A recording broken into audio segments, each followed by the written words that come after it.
Hello, everybody. I am Luciana, and today I'm here to talk to you about emotional integration.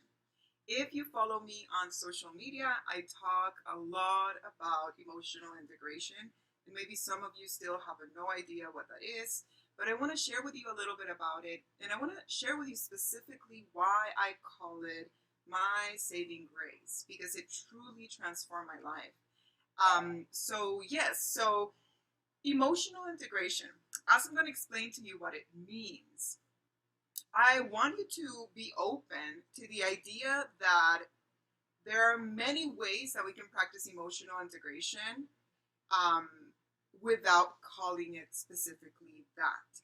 Now, the process of emotional integration, where we observe what we call the 21 masks of the ego, is a specific technique. But what we're talking about when we say emotional integration is to choose to consciously feel and observe and process our emotions. So I hear a lot of people, and there's many great authors and many great even spiritual teachers, personal development people that teach us feel your emotions, feel what you feel, bring awareness inside, surrender to what's moving. There's many forms. I love what arises, like many forms of pretty much saying something similar. But I want to talk about the process that was created by spiritual master Maha Vajra, which is the process that I know as emotional integration with using what we call the 21 masks of the ego. So, an introduction to this is the idea that every time that we feel an emotion, where do we feel it? Do we feel it inside of ourselves, or do we feel it outside? And no matter what happened outside of ourselves that awakened that emotion, we always experience emotions within. So when we're trying to care for an emotion or move past an emotion or understand an emotion, the only place where we can go to try to change it is inside, is within, which means that we are responsible for everything that we feel. And emotional integration is a practice of emotional responsibility. It's a practice or a technique for anybody that wants to gain mastery and understanding of what they are living within. Nobody else can do that for you. Nobody else can process and understand your emotions but you. We can explain them, we can share them, but when it comes to really processing them and resolving them, that is only a job that each one of us can do. So it all first begins with responsibility. I always explain that everybody outside of ourselves, it's simply like a juicer. This is a great example that we use. When you put, let's say, an orange in a juicer, and now you have orange juice, where did the juice come from? Did it come from the juicer, or did it come from the orange? And the answer is always it came from the orange. The juicer was just a tool that was used to be able to squeeze that juice out. So if I meet somebody and we have an experience where I feel rejected, where I feel alone, where I feel guilty, it's easy for me to say, they made me feel rejected. They made me feel sad. They made me feel guilty. But in reality, that person or that situation was just the juicer that allowed the emotion that was already within you to come up. Now, when the emotion is already there, it doesn't matter where it came, who provoked it to come out. It's there. It's uncomfortable. That is why we use the technique of emotional integration, to be able to process the emotion to get through the experience. So I always tell my clients and my students, when we are free beings, so number one, I want to put that out there. If you already didn't know, we're all free beings. What does this mean?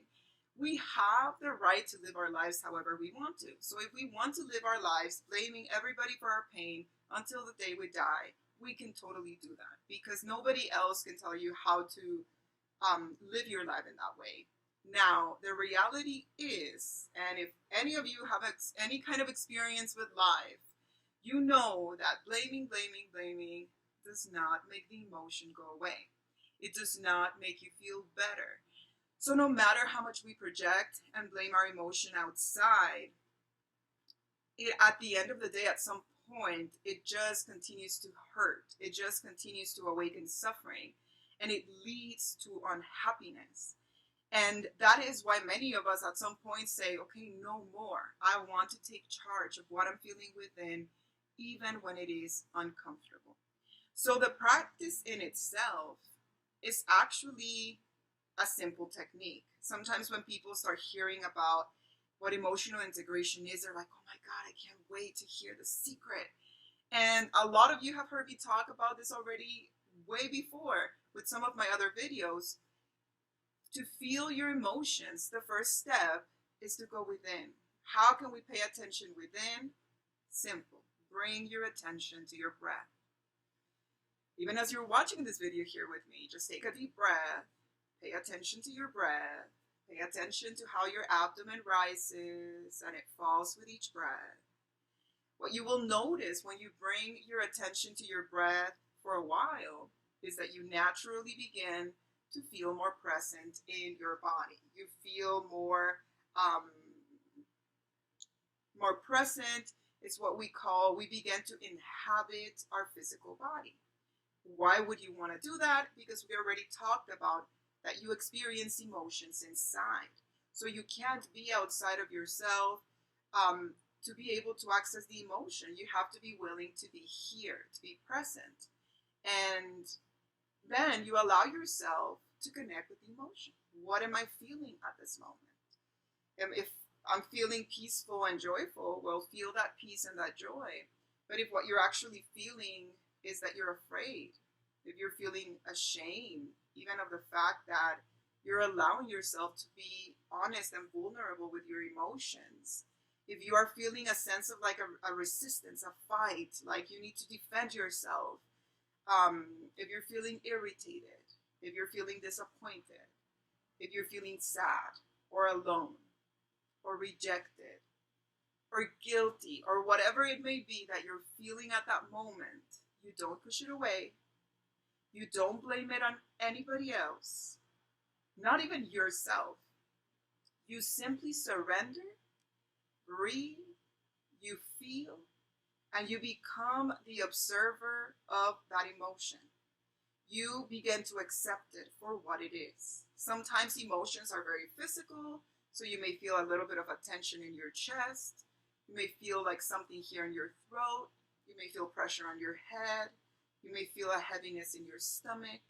Whatever the sensation, you don't push it away. When we're doing emotional integration, we breathe, we inhabit our body, we feel whatever emotion is there, and we observe, we accept, we enter an attitude of responsibility.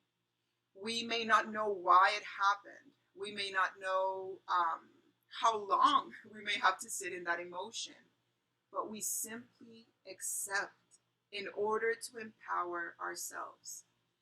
The more that you allow yourself to get to know your emotions, the easier it will be to get through them when they arise again. Because the reality is that we're all, as human beings, will always experience emotions. We were built that way.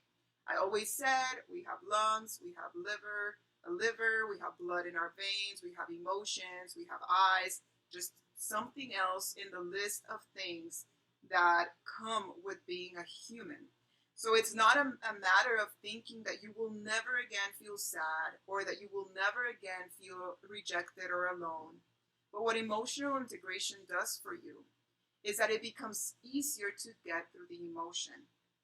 One of the biggest things that causes us the suffering and the pain of feeling emotions is that because it's so uncomfortable, we fight it.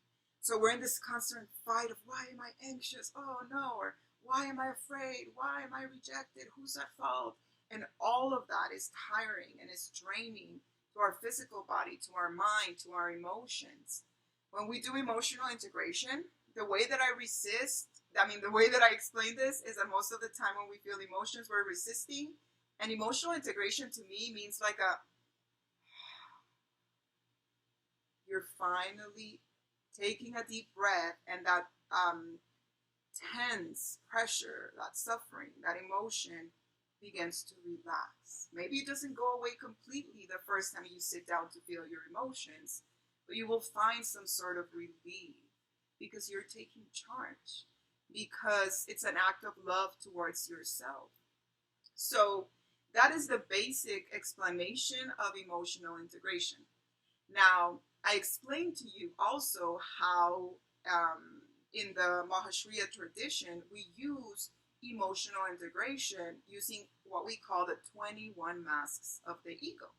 Now, after we learn the basic practice of doing what I just shared with you right now, when I feel an emotion, I go within, I breathe, I inhabit, I feel, I observe, I enter an attitude of acceptance. Now we can use the 21 masks of the ego to observe how sometimes certain emotions are there because we're denying feeling deeper emotions, or how sometimes certain emotions, because we don't want to feel them, we play certain roles in life, or we use certain tools like manipulation and control, or how we build attachments or expectations in life. It actually helps now our mind begin to understand why we may sometimes move in life the way that we do. In a spiritual perspective, the 21 masks of the ego, what they represent is this idea that as we come into this world as human beings, in some way or another, we feel separated from our Creator. And our Creator for each one of us, I know it may be different. So whatever the Creator, God, the universe, source, whatever it is for you, that now as we're here as human beings, we feel separated. We feel as if we are not home in some way. And the 21 masks of the ego describe our reaction to that separation from the divine into being here. So it's a very interesting thing. I tell some of my students, you can see it as something that could potentially be true, or you can see it as a story. But knowing the 21 masks of the ego and observing how, as human beings, we feel separated from something. You can even say from your higher self, from your soul. That is why we go around in this world looking constantly for love, for another romantic relationship, for more attention, to be the best, the prettiest, for more food, for more alcohol, for more clothes, for more money. It's this constant wanting more because we have this void inside that we're trying somehow to fill. And when we begin to embrace our emotions, when we begin to take responsibility within ourselves, in many ways, we begin to feel closer to God. We begin to integrate those painful emotions into our source, or into our pure state of joy, of love, of gratitude, of acceptance, of faith, which I feel all of us have, regardless of how difficult life is. Now, I share with you guys that it was my saving grace. Why? Well, it didn't really save me, the technique, from anything, because I had to do the work, but it became, and it is, a tool that I use all of the time, if not every single day. So yes, so I wanted to put this video as an introduction of what emotional integration is. There is so much more about it, and I would love, if you're watching this video, and especially if you reached until this part of the video, for you, if you have practiced emotional integration, share with me your experience. How has it helped you? And if you have no idea what I'm talking about, I want you to ask me questions. I want to make another video answering the questions that you may have, because I want to make sure what is it that all of you want to hear when it comes to this. And trust me, I'm going to be sharing a lot more through way many different forms about emotional integration.